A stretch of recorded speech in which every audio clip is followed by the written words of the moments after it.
Selamat pagi. Waalaikumsalam, selamat pagi juga Bu. Perkenalkan, saya perawat Hani. Apakah ini benar dengan Ibu Mira? Benar. Benar ya Bu. Nah Ibu, baik, tujuan saya ke sini, saya akan memberikan konseling tentang kuret menometragia ya Bu ya. Eh, Sebelumnya saya akan mempersiapkan alat terlebih dahulu. Untuk waktunya sekitar 10-15 menit ya Bu ya.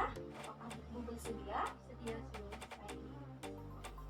Nah, Ibu baik, sekarang saya akan mulai saja ya Bu ya. Apakah Ibu sudah siap? Siap Bu. Nah, baik Ibu, pembahasan hari ini yaitu postkuret menometragia ya Bu ya. Apakah Ibu sebelumnya tahu Bu, apa itu kuret menometragia? Belum. Belum ya. Nah, Ibu di sini bisa dibaca. Saya akan juga menyampaikannya Bu ya. Nah, postkuret menometragia itu adalah kelainan pada siklus pendarahan dari rahim yang abnormal dan tidak teratur yang dilakukan dengan cara membersihkan hasil konsepsi memakai alat kuret ya Bu ya. Ibu, maksud di sini itu setelah melahirkan tetapi ibu masih ada darah yang banyak itu yang keluar ya Bu ya. Selanjutnya ibu dilakukan memakai tindakan akurat selain dengan jumlahnya yang lebih banyak. Saat haid ibu ya, pendarahannya juga pada menometragia itu juga terjadi di luar siklus haid Bu. Jadi bisa ada di saat haid ataupun di luar siklus haid. Nah, sekarang saya lanjut ke tujuannya. Apa sih tujuannya dari kuret itu? Yang pertama, ada kuret sebagai diagnostik suatu penyakit rahim, yaitu mengambil sedikit jaringan lapis lendir rahim sehingga dapat diketahui penyebabnya dari pendarahan abnormal yang tidak terjadi, pendarahan permaginam yang tidak teratur, pendarahan hebat, kecurigaan akan kanker endometriosis atau kanker rahim, pemeriksaan kesuburan atau fertility. Nah, Ibu, maksud tujuan di sini saya akan menjelaskan sedikit ya Bu ya. Setelah dilakukannya kuret, kuret itu adalah mengambil sedikit jaringan lapis ya Bu ya di lendir rahimnya sehingga dapat diketahui penyebab dari pendarahan yang abnormal itu seperti apa. Nah, baik Ibu, selanjutnya saya akan masuk ke tanda dan gejalanya Bu ya. Selain itu juga ada pre-fix sampai saat ini. Nah, Ibu belum tahu ya sebenarnya definisi medis yang konkret tentang pendarahan uterus abnormal itu. Nah, pada perempuan rata-rata terjadi setiap 28 hari ya Bu ya. Nah, menometragia itu terjadinya setiap 28 hari ya Bu ya, meskipun memiliki periode setiap 21 sampai 35 hari juga dianggap normal. Sementara itu, periode rata-rata siklus haid adalah sekitar 5 hari ya Bu ya. Kebanyakan wanita akan kehilangan kurang dari 80 ml darah Ibu secara keseluruhan selama periode tersebut. Nah, setelah melakukannya menometragia, ibu bisa mengalami kurangnya darah ya Bu, 80 ml darah secara keseluruhan selama periode. Nah, Ibu, selain itu juga sebagian besar ahli sepakat ya Bu ya bahwa pendarahan yang terlalu berlebihan dan parah sehingga mengganggu kehidupan fisik, sosial, dan emosional itu adalah hal yang tidak normal ya. Ibu jika mengalami seperti itu, Ibu harus langsung periksa ke dokter, takutnya terjadi infeksi ataupun apa ya Bu ya. Nah, selanjutnya saya juga akan memberitahu Ibu materi tentang ini Bu, gejala yang sering terjadi ya. Beberapa petunjuk pendarahan yang ibu hamil alami sudah tidak normal dan ibu hamil mungkin mengalami menometragia, termasuk yang ke-1 ada pendarahan lebih dari 8 hari ya Bu ya. Nah, yang kedua ada sering pendarahan di luar siklus haid yang biasa. Misalnya ibu mengalami haid tetapi keluar darah lagi tapinya banyak gitu Ibu ya, itu langsung mengalami menometragia. Selanjutnya ada darah yang keluar memiliki bentuk gumpalan besar ya Bu ya.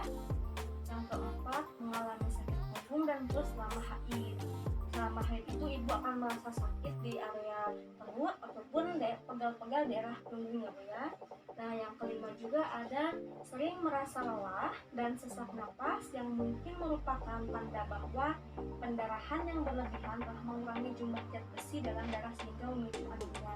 Ibu ketika sering lelah atau sesak napas ya Bu ya, lalu ada pendarahan banyak, ibu bisa mengalami kurangnya zat besi dalam tubuh ibu sehingga memicu penyakitnya anemia seperti itu ya Bu ya.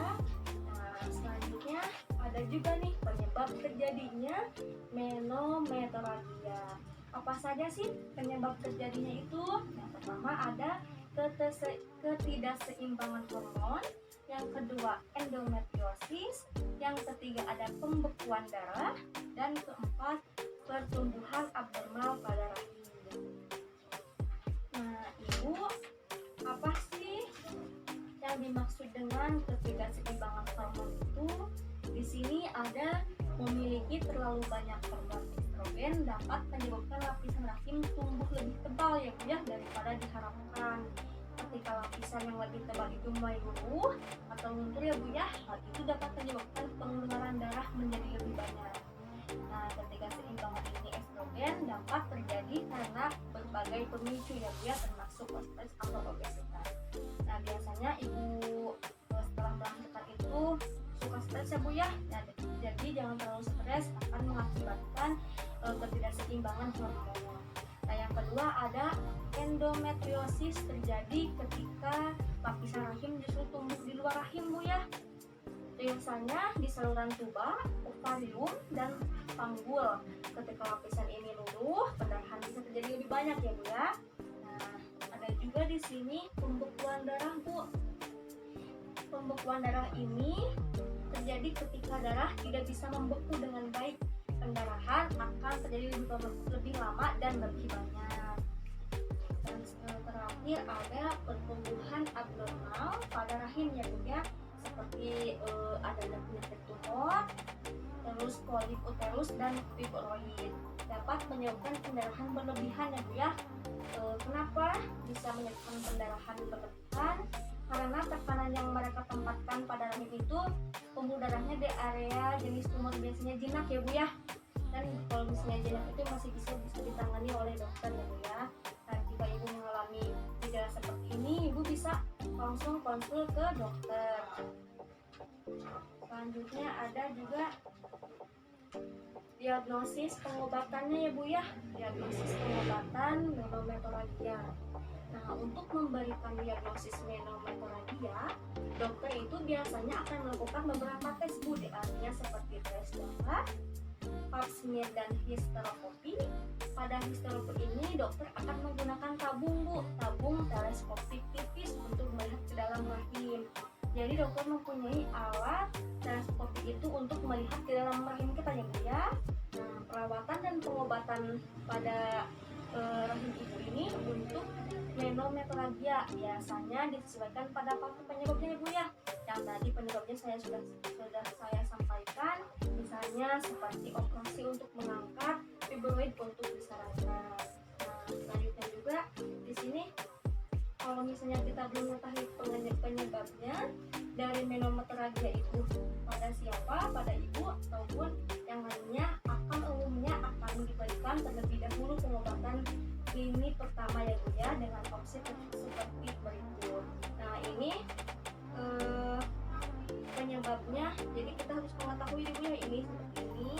Pil KB ibu yang pertama yaitu untuk mengatur kadar hormon capiprogestin. Nah, apa sih capiprogestin itu? Yaitu reaksi sintesis dan hormon progesteron yang terjadi secara alami ya Bu ya.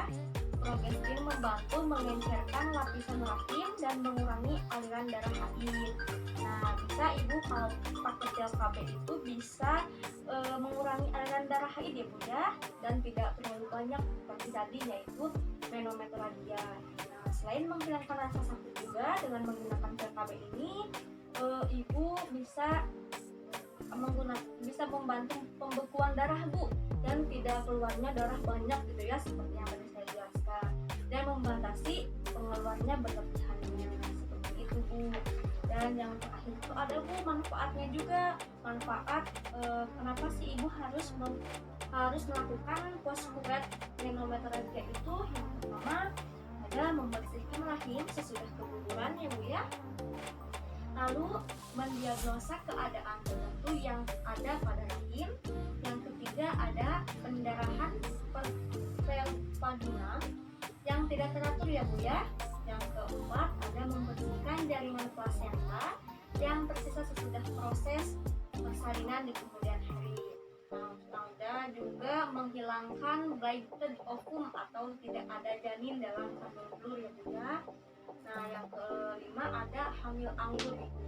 Yang keenam juga ada menghindari rahim tidak bisa kontraksi karena pembuluh darah ya Bu ya. Pembuluh darahnya itu mengalir gitu ya. Selanjutnya ada pada rahim tidak menutup sehingga terjadi pendarahan. Rahim ibu terbuka, maka dari situ rahim ibu bisa mengeluarkan darah yang banyak ya Bu ya. Dan ke-8 itu membersihkan sisa jaringan pada dini rahim yang bisa menjadi tempat kuman berkembang biak dan timbul infeksi. Nah di sini juga banyak ya Bu ya, ini manfaatnya banyak itu setelah dilakukannya postkurat menometralgia. Sebelumnya jika ibu ingin melakukan tindakan ini, ibu harus konsul dulu ya keluhannya apa ke dokter. Penyebabnya saya ingin bertanya ibu ya, apa kalau misalnya ibu berpaham, saya akan bertanya tentang tanda dan gejalanya ibu. Tanda dan gejala yang mengalami menometralgia termasuk apa saja ibu? Ada gejalanya, ada berapa? Ada 5 ya Sus ya? Iya, yang pertama ada apa ibu? Ada pendarahan lebih dari 8 kali. Iya, betul ya Bu ya. Sering pendarahan di luar siklus haid yang biasa. Iya. Yang ketiga, Darah yang keluar berbentuk gumpalan-gumpalan besar iya, ya. betul ya. Yang keempat, Mengalami sakit punggung dan perut selama iya, ini. iya betul ya. Dan yang kelima ada kalau misalnya ibu merasa sakit napas, kalau lelah, ibu mungkin merupakan tanda apa ibu? Tanda pendarahan yang berlebihan. Iya. Dan bisa mengurangi Zat besi. iya ibu seperti itu ya, dan akan memunculkan penyakit Anemia. iya. Nah ibu pintar ya ibu ya, ibu sudah bisa memahami apa yang saya sudah jelaskan. Nah ibu, saya mau tanya lagi ya satu lagi, untuk penyebabnya itu terjadi apa saja sih setelah mengetahui penyebab terjadinya menometralgia itu? Ini seingat ibu aja ya Bu ya. Yang pertama ada Ketidakseimbangan hormon. iya betul ya Bu ya. Yang kedua Pembekuan darah. iya pembekuan darah. Yang ketiga itu ada pertumbuhan abnormal pada rahim. Yang kelima ada endometriosis. Seperti itu ya Bu ya. Nah ibu cukupin itu ya Bu ya yang saya bisa sampaikan. Apabila ibu mengalami keluhan yang sama, ibu bisa membaca ya Bu ya. Nah, saya akan memberikan materi ini ke ibu untuk mempelajari kedepannya jika ibu mengalami keluhan yang sama. Dan jangan lupa ya Bu ya untuk dipelajari apa penyebabnya, apa gejalanya, lalu ada pengobatannya, kapan ibu harus ke dokter ya Bu ya. Nah seperti itu ibu, dicukupkan ya Bu ya, waktunya sudah habis. Nah saya akan pamit terlebih dahulu ya Bu ya. Nanti saya akan kembali ke ibu untuk memberikan materi selanjutnya ya Bu ya. Cukup sekian. Assalamualaikum warahmatullahi wabarakatuh. Waalaikumsalam warahmatullahi wabarakatuh. Semoga bermanfaat ya Bu ya.